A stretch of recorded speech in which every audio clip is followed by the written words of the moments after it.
नमस्कार दोस्तों, स्वागत है आपका हमारे YouTube चैनल पे। आज की वीडियो में हम बात करेंगे मकर राशि के लिए अक्टूबर राशिफल के बारे में। अक्टूबर में शुक्र और बुध दो ग्रह का जो गोचर है बहुत अच्छी स्थिति में हो रहा है और दोनों ही बहुत योग कारक ग्रह बनते हैं, भाग्येश और आपके प्रोफेशन लॉर्ड बनते हैं। तो इससे क्या क्या बेहतर संभावनाएं अक्टूबर में आपके लिए बन रही है, क्या बेहतर बदलाव आपको अक्टूबर के महीने में देखने को मिल सकता है, स्पेशली कैरियर और भाग्य के मामले में, इस पर हम बात करेंगे अच्छे से। उसके साथ साथ लास्ट में हम ये भी बात करेंगे कि क्यों कई सारी समस्याएं जो आपको साढ़े साथी में हुई हैं उसके बावजूद भी आपको होप नहीं छोड़ना चाहिए आगे के लिए, क्योंकि आगे का जो समय आ रहा है वो आपके लिए बहुत अच्छा भी रह सकता है, क्योंकि साढ़े साथी भी आपकी खत्म होने की ओर बढ़ रही है। तो इस पर भी थोड़ी सी चर्चा करेंगे, मोटिवेट करने की कोशिश करेंगे। वीडियो लास्ट तक देखिएगा, इंपॉर्टेंट रहेगी। सबसे पहले देखिए, बात करते हैं स्वास्थ्य की। फर्स्ट हाउस के लॉर्ड खुद शनिदेव आपके सेकंड हाउस में बैठकर वक्री हो रहे हैं। वक्री अवस्था में शनि अपने पीछे के हाउस के प्रभाव को और बढ़ा देते हैं, तो यहां पर लग्न को बल मिला हुआ है। जो चांसेस है अक्टूबर के महीने में एंजाइटी कम होने के चांसेस हैं, प्रॉब्लम्स कम होने के चांसेस हैं और स्वास्थ्य अच्छे रहने के चांसेस हैं, वो बने हुए हैं। उसके बाद देखिए, लग्नेश के बाद बात करूं भाग्य की। भाग्य जो बुध है आपका, वो 1 से 9 अक्टूबर तक कन्या राशि में उच्च अवस्था में यहां विद्यमान रहेगा।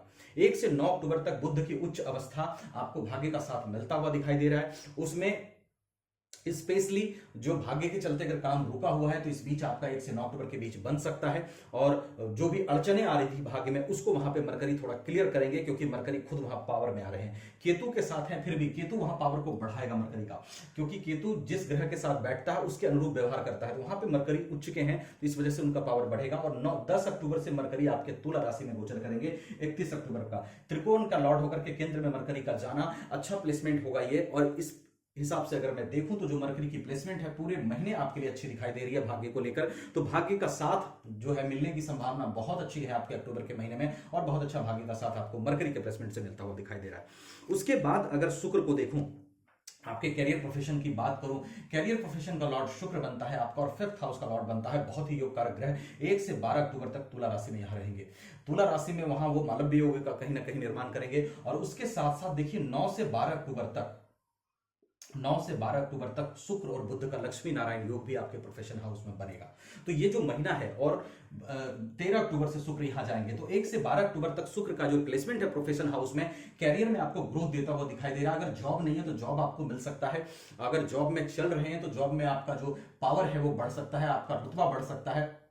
उसके साथ साथ आपको प्रमोशंस हो सकते हैं, नए काम की ओर भी आपका ध्यान जा सकता है, नए काम को भी आप कर सकते हैं इस दरमियान। और 9 से 12 अक्टूबर के लिए 3 दिन के लिए लक्ष्मी नारायण योग बन रहा है, तो कुछ इंसेंटिव वगैरह भी आ सकते हैं उस दरमियान में, और कुछ अच्छी चीजें उस 3 दिन में भी आपके लिए हो सकती हैं, इसकी भी संभावना है। हाँ, 12 अक्टूबर के बाद 13 अक्टूबर से जब शुक्र यहां जाएंगे, ये भी अच्छी स्थिति है। लाभ भाव में कोई भी ग्रह जाना अच्छा कहलाता है, और यहां प्रोफेशन लॉर्ड होकर के लाभ भाव में जाएंगे तो प्रोफेशन से लाभ की संभावनाएं 13 अक्टूबर से बढ़ा देंगे शुक्र।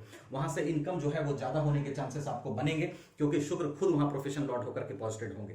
बाकी इनकम लॉर्ड मंगल जो है आपका 6th हाउस में रहेगा 20 अक्टूबर तक, और फिर 21 अक्टूबर से यहां चला जाएगा।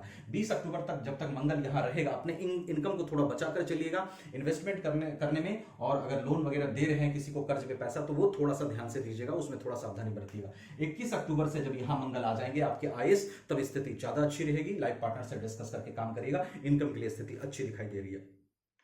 उसके बाद देखिए संतान और शिक्षा की बात करूं, 5th हाउस पर किसी भी ग्रह का पाप प्रभाव नहीं है, और खुद शुक्र 5th हाउस के लॉर्ड 1 से 12 अक्टूबर तक तुला राशि में और फिर लाभ भाव में विद्यमान है। बहुत अच्छी स्थिति है। अगर आप एजुकेशन में हैं तो ज्ञान में आपकी वृद्धि दिखाई दे रही है। अगर आप रिसर्च वगैरह में काम कर रहे हैं तो आपको और अच्छे रिजल्ट्स मिल सकते हैं, उसका लाभ मिल सकता है। अगर दिमाग आप बहुत ज्यादा लगा रहे थे तो इस दरमियान अक्टूबर के महीने में किसी चीज में अगर ज्यादा दिमाग लगा रहे थे तो वहां से अर्निंग हो सकती है, क्योंकि 5th ज्ञानेश आपका खुद लाभ भाव में जाएगा, स्पेशली 13 अक्टूबर से।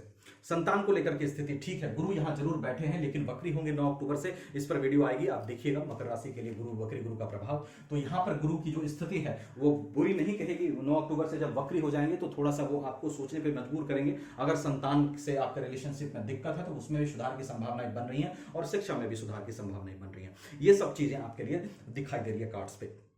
अब देखिए, जो चीजें मैं आपको कहा कि मैं थोड़ा सा बात करूंगा 7.5 को लेकर के भी, शनि निश्चित रूप से आपको प्रॉब्लम में दिए हैं, बहुत सारी दिक्कतों का आपको सामना करना पड़ा है, लेकिन आप एक चीज, दो चीज मत भूलिएगा। एक तो आपकी लग्नेश है, और लग्नेश वैसे भी योग कारक होता है कुंडली में, तो शनि तो यहां आपको रिजल्ट अच्छा देंगे ही देंगे, आज दें कल दें 7.5 के बाद दें, इनको अच्छा रिजल्ट करना है। हाँ, रिजल्ट किसके लिए कैसा रहेगा ये शनि के प्लेसमेंट पे भी निर्भर करेगा कि आपके चार्ट में कैसा प्लेसमेंट इनका है। अब दूसरी चीज जो ध्यान में रखिएगा वो ये रखिएगा कि समय जो है वो, अगर वक्त जो है हमें गिराने की ताकत रखता है तो वक्त उठाने की भी शक्ति रखता है। कोई भी ग्रह अगर अपना नेगेटिव प्रभाव देने की जो है उसका विधान है, तो पॉजिटिव प्रभाव भी देने का समय उसका जरूर आता है। हाँ, जब इंसान सब कुछ खो देता है तो उसको लगता है यहां से हम कैसे अब वापस आ सकते हैं, पर आप इस चीज का टेंशन मत लीजिए। आप इस चीज को समझिए कि ग्रह अगर अर्श से फर्श पे लाने की ताकत रखते हैं तो फर्श से वापस उठाने की भी ताकत रखते हैं, वो रास्ता भी वो खुद बनाते हैं। आपको अपने कर्म नहीं छोड़ना है, अपना कर्म करते रहिए। राहु आपके 3rd हाउस में आपके पराक्रम को बढ़िया कर रहा है,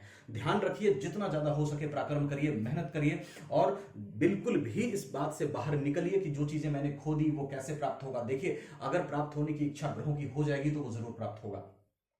तो आपको स्ट्रेस नहीं लेना है, जहां तक हो सके अपने कर्म को करते रहना है और होप करिए, क्योंकि देखिए वैसे भी 7.5 अब आपको खत्म होने की ओर है। आप ऐसे टाइम में नहीं है कि 4 साल 5 साल और 7.5 का बचा है। 7.5 अपने लास्ट फेज में जा रही है, 29 मार्च 2025 के बाद आपको खत्म हो जाएगी और शनि 3rd हाउस में गोचर कर जाएंगे, जहां से वो आपको बहुत सारी बेहतर संभावनाओं को जन्म देंगे, क्योंकि 3rd हाउस में शनि अच्छे होते हैं।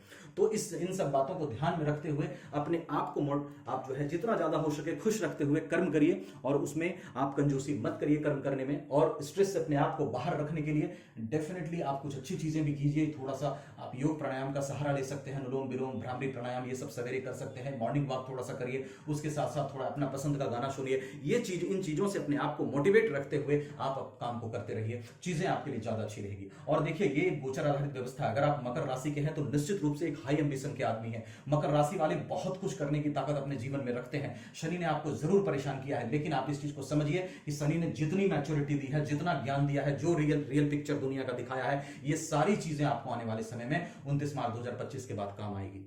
तो इसीलिए आपको घबराना नहीं है, आप में पावर है करने का, सेक्रेटली काम करते हैं, और हाई एम्बिशंस वाले लोग आप लोग होते हैं। मकर राशि वाले बड़ा करना चाहते हैं और हर चीज जीवन में बड़ा चाहते हैं। तो उस अनुसार से आप अपना काम करते रहिए। और ये चीज समझिए कि ये सिर्फ गोचर आधारित व्यवस्था से मैंने चीजों को बताया, इसके साथ साथ सभी ग्रहों की पोजीशन आपकी कुंडली में कैसी है, ग्रह 9 ग्रह आपके लग्न चार्ट में कैसे बैठे हैं, नौमांश चार्ट में कैसे बैठे हैं, महादशा कैसी किसकी चल रही है, अंतरदशा किसकी चल रही है, सटवन में ग्रहों की क्या पोजीशन है, इन सब बातों पे कंप्लीट इंफॉर्मेशन और आपका प्रेडिक्शन निर्भर करेगा। तो अपनी कुंडली भी एक बार जरूर दिखाइएगा डिटेल इंफॉर्मेशन के लिए और प्रेडिक्शन के लिए। हमसे दिखाना चाहे, वीडियो डिस्क्रिप्शन में व्हाट्सएप नंबर मिल जाएगा, वहां आप चेक कर सकते हैं, मुझे व्हाट्सएप कर सकते हैं। कहीं और अच्छा लगे तो वहां भी दिखा सकते हैं। वीडियो अच्छी लगी हो तो लाइक शेयर करके चैनल को सब्सक्राइब जरूर कर लीजिएगा। Thank you so much.